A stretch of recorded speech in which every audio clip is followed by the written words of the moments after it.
So what we're talking about today is the fire within us. Each of us, we have this, and that passion and that determination and that willingness to go for it in life. And when we see these kids doing it up here, I think it inspires all of us and reminds us that no matter where we are in the trail, no matter how young or how old we are, that there is a fire alive in all of us, and we want to support it, and we want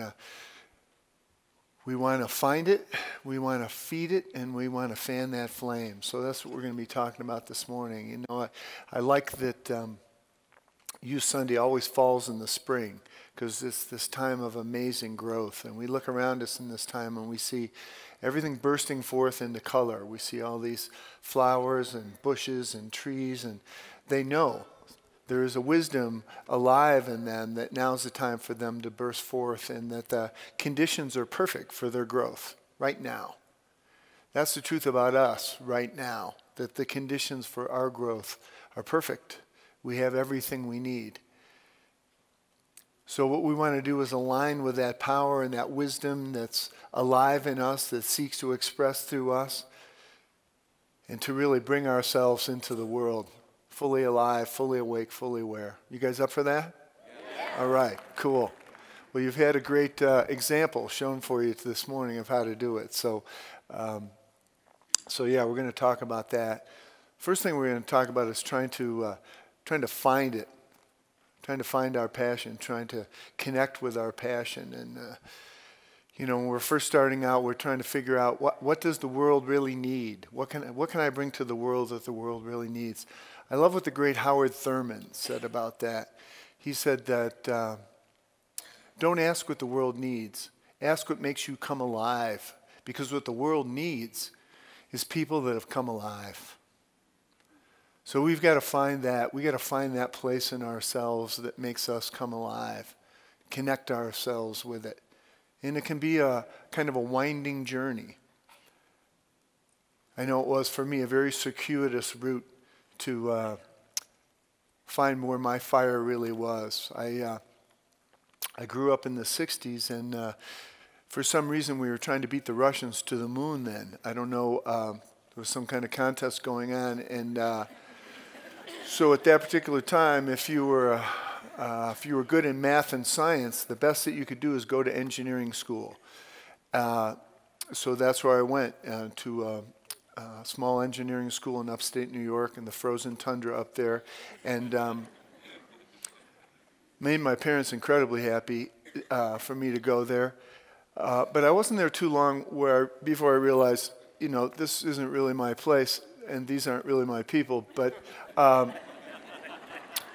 there I was. And so we did beat the Russians to the moon, so it was all worth it. But as I got there for a while, you know, I knew this wasn't going to be my path, but I liked the other things about college, and I made some good friends, and I was able to hang in there and do my work and graduate. And, you know, then after I got done with that, and did some part-time jobs in my hometown, I came out west to visit some friends of mine that had graduated from school and moved to Colorado, and crashed with them for a while, and I knew that I'd found my place. I knew that I'd found my place. I remember someone come out here and saying, "Do you ever miss home?" And I'm like, "No, I don't," as a matter of fact. And I think that's true for a lot of us in here, that when we found this place, we knew that we were home.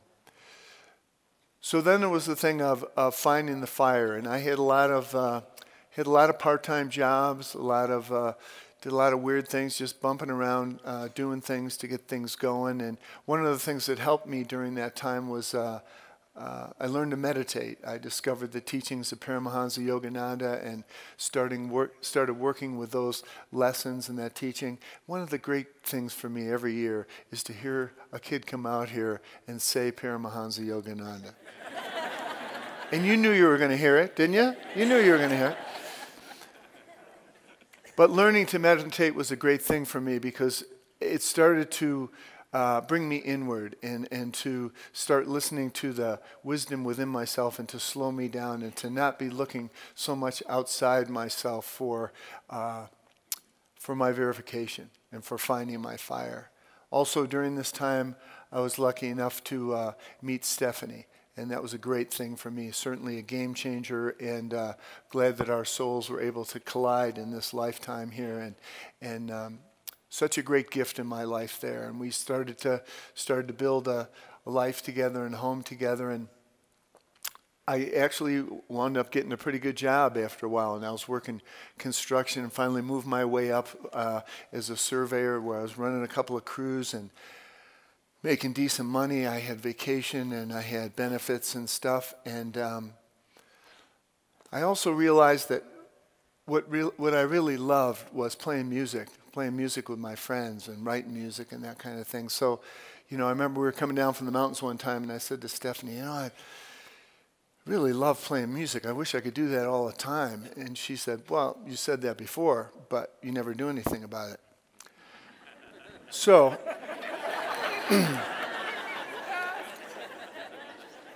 you can't take that back, you know what I mean?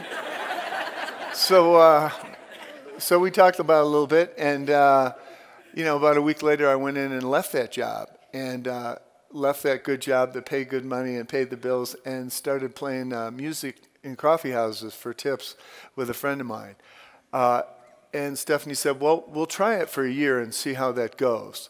That was, I think that was about 40 years ago, and we're still seeing how it goes. But, it was quite a journey. It set me on quite a journey. It started with two of us making music, and then we added a third guy, and then a fourth, and then a fifth, and then we had a full rock and roll band, and we're in the bars, and it was quite a journey, that particular life, and had its own stresses, and our relationship, and it was finding this community. We actually split up for a while, and it was finding this community. She welcomed me here she had found it, and she welcomed me here to be here with her on a Sunday morning, and it helped us put our thing back together and to be moving forward. And these teachings in this community supported us as we're going on that journey. And then when our first son, Jesse, came, it kind of changed the whole thing for me. I really got involved in youth ministry and wanting to learn more about being around kids. And I could see in moving forward that the rock and roll life and the dad life didn't really connect that well. And then our son Gabriel joined the group, and I knew that I had to make a change. It had to be different. And I was okay with that. But I still wanted to know, how do I feed that fire? Now that I've discovered it, how do I feed that fire? And I think that's a big thing for all of us. When we find where our passion is, where that part of us is that really feels alive and really feels connected with the spirit inside of us, how do we feed it? For me, I started to discover that I really like playing music for kids as well. And I love playing music with the kids here on Sunday mornings, and then I started playing music with kids in preschools and stuff like that. Another low-paying job that I was attracted to, but I kept doing that, and I realized that I liked it. I put a band together, Burying the Rainbows, and we played at festivals, and we did all this stuff, and we created all these camps here and everything, and I found that it really fed that fire in me to be playing music and to be creative. And it was interesting playing for kids because they were sober, and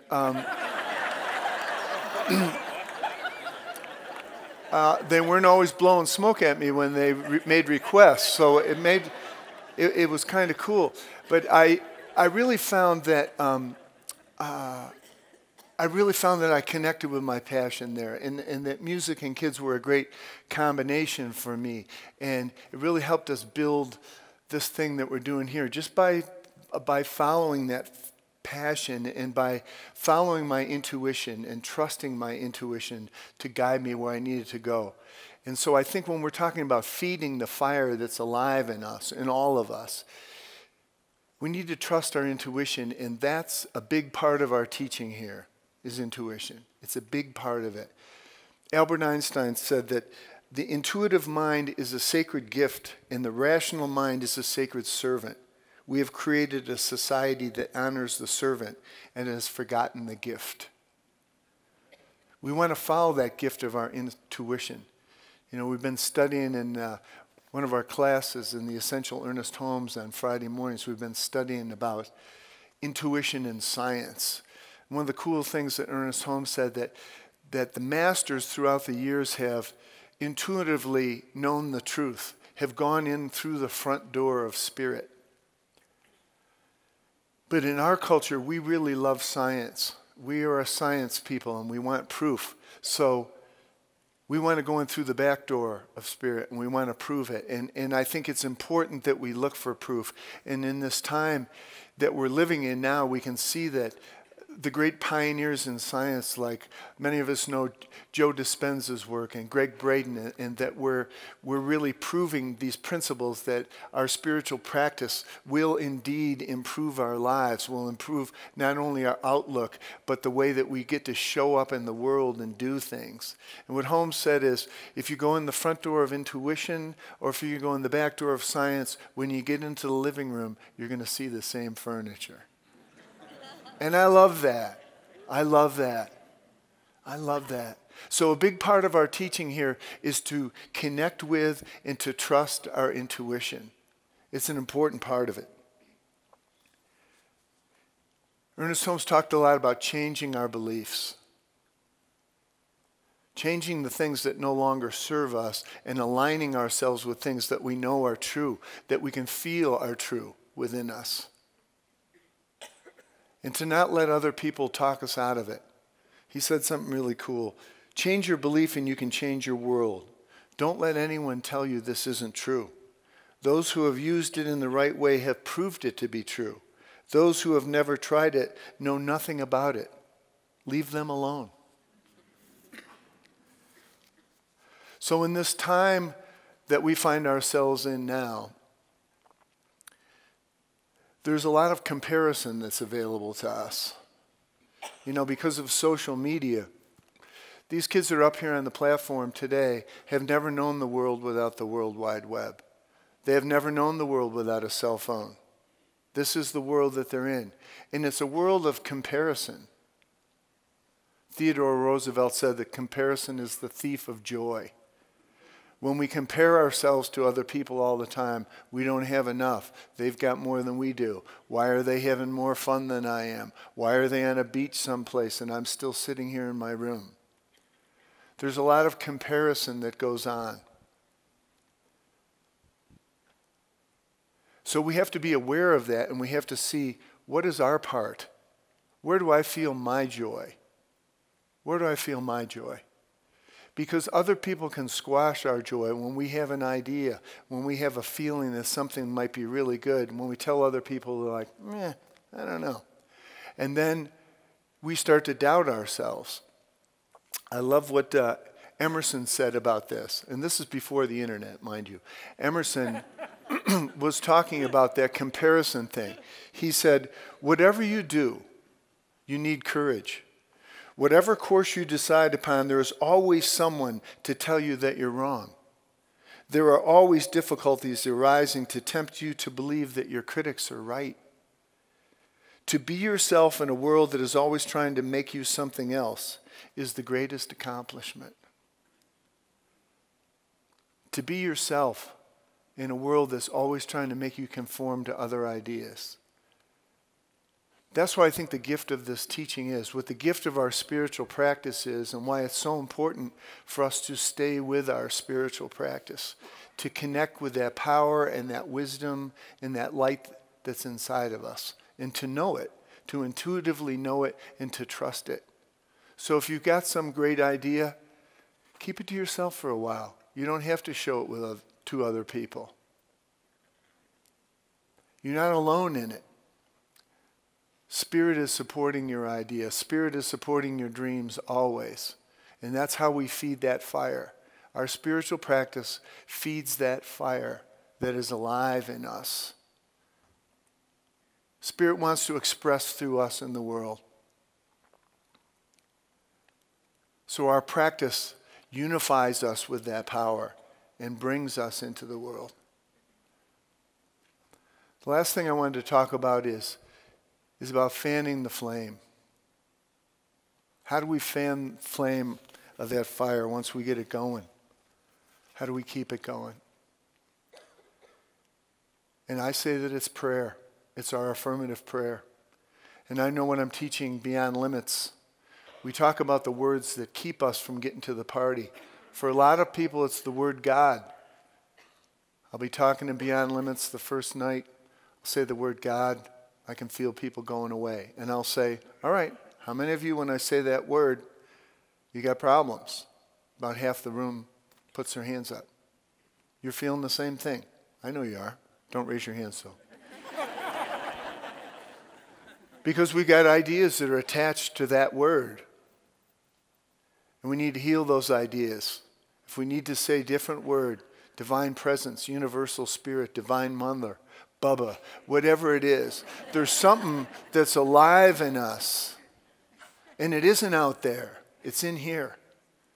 That's really what this whole teaching is about, is healing that. Healing that feeling of being separate from the truth of our being. Being separate from the divine spirit and the divine creativity that brought us into this world. We're not separate from it. It's alive in us right now. You know, in this Friday morning class, we've been talking a lot about prayer. Ernest Holmes talked so much about prayer, about affirmative prayer. That's what our thing is in here, is affirmative prayer. And so we teach the steps of it. We teach a method to do it. But the main point is to get us to do it. It's not that we're going to be doing it wrong or that there's some God outside of us that's checking to make sure we do it properly. It's not like that. We're building a relationship with the truth of ourselves. You know, I love the story about there was this wise man who lived on this island, and he was a sage, and he had this beautiful community that lived around him, and they lived in peace, and they lived in joy, and they lived a life of celebration. And a lot of it had to do with the way that they prayed together and the way this wise man taught them to pray. And then the word got out to the elders and the high priests about this guy, so they wanted to go check him out and see if he was doing the prayers properly. So they went there in a boat. A couple of priests go there in a boat, and they check him out.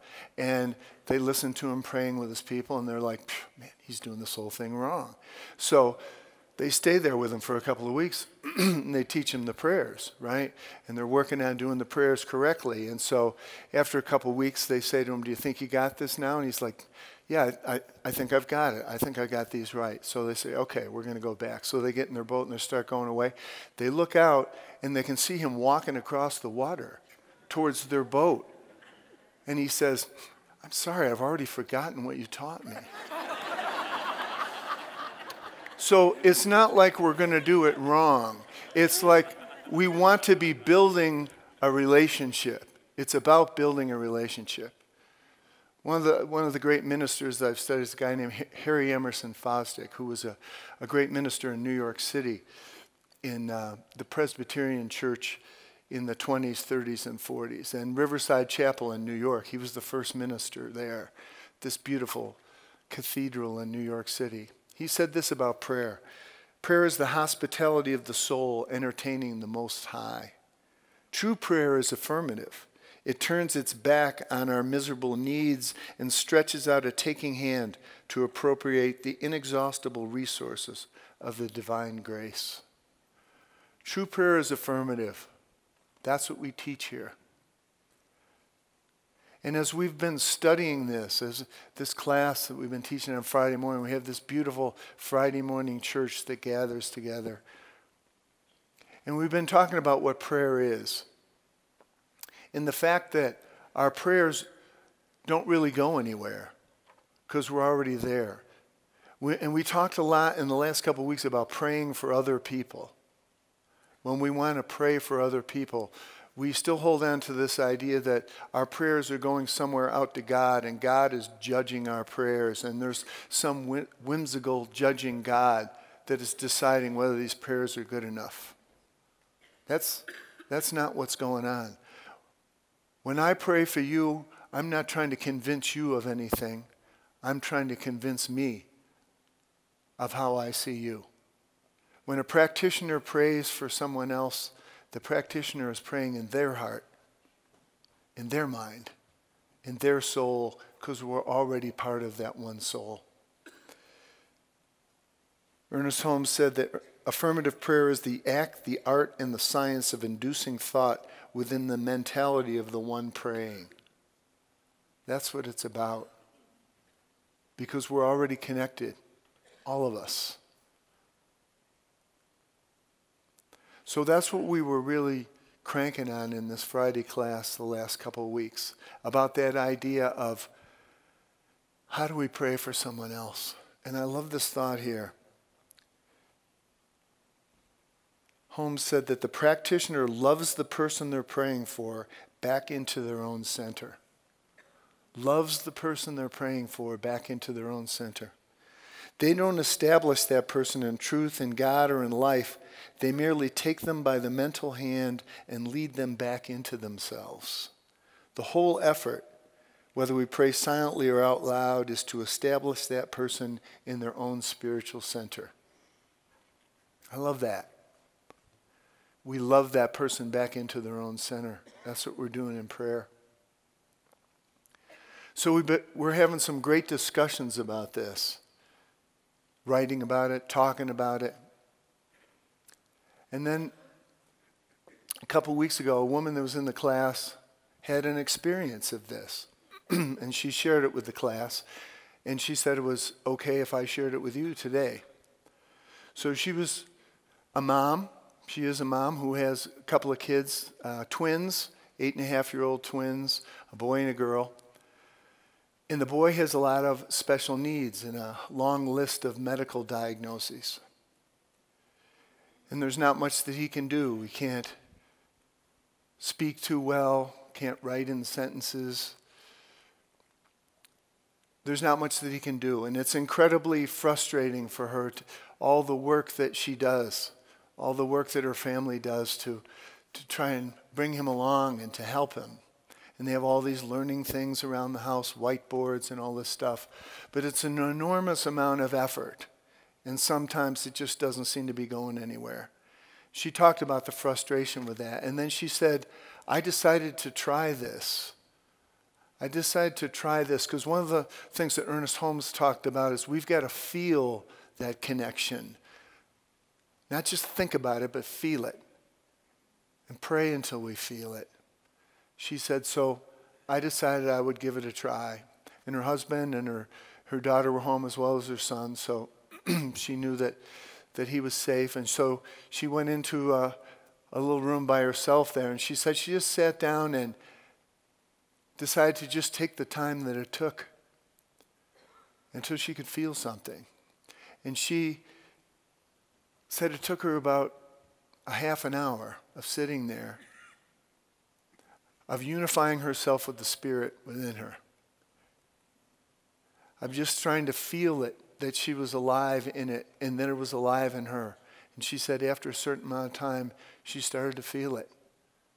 She could feel that she was connected. She had slowed herself down and just felt herself relaxed and felt herself connected with that one power that was alive in her. And then she decided to pray for her son, affirmatively, to just pray for her son. She said she began with the medical part of it, all the things in his brain that weren't connected properly, and that she saw them connecting perfectly, and that those neurons were going to the places where they should go. That everything was aligning perfectly for him medically, and she saw him that way. But then she hung in and went deeper and started to see him as a soul. Started to see him as whole, complete, and perfect just the way that he was. Loving him the way that he was. She dropped into that feeling of just being there with that. Of being there with the creative spirit alive in her and in him in that moment. She said that I remembered the part where the practitioner loves the patient back into their own center. Through my thought, I saw my son as whole, complete, just loving him back to his center. I could see it and I could feel it. And she just sat there for a while just with that feeling of a soul-to-soul connection with him. And then everything was all right. Didn't see him as a series of diagnoses, but as a perfect soul right there. So then she finished her prayer, let it go, and she walked out into the living room, and he had written this up on a whiteboard in the house. And this is a kid who doesn't write, who doesn't make sentences, who doesn't do things like this. So we don't know how that happened. We can't measure it. But it happened. Something happened that was real, that touched his heart, that touched his soul, and touched her heart. And in that room on Friday morning, another guy that was in there stood up and said, you know, I got a 31-year-old son who's on the spectrum. Greatest gift I've ever had in my life that I didn't create. Greatest gift. Changed my whole world. There's something so amazing that it's alive in us. We don't understand it. We're going to keep trying to measure it. We're going to keep trying to figure it out. But the main thing we can do is use it. Our spiritual practice is what we use to use it. We sit down, we connect, we unify ourselves with the power that is so much greater than we are. And we speak from that power, not to it, but from it. It's the essence of who we are, all of us, all the time. So I give thanks for that gift.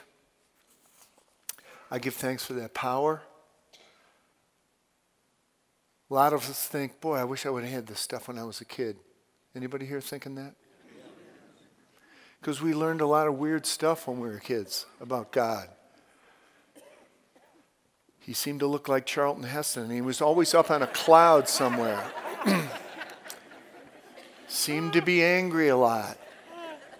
Seemed to be angry every Sunday morning. We're releasing that narrative. We're releasing that idea, and we're turning to the truth of who we are. There is a joy, there is a power, there is a passion, there is a fire alive in each of us. Let's bring it out into the world. You know, this world that we're in now that has so much competition and chaos, and we have this idea that we're going to fix the world if our team wins. If our team wins in politics, that'll be the solution. We need a spiritual solution that includes everybody. And we're a part of it. We're a part of it. By aligning ourselves with a higher truth, by living from that perspective, that's how we're going to bring peace into the world. That's how we're going to get this thing done.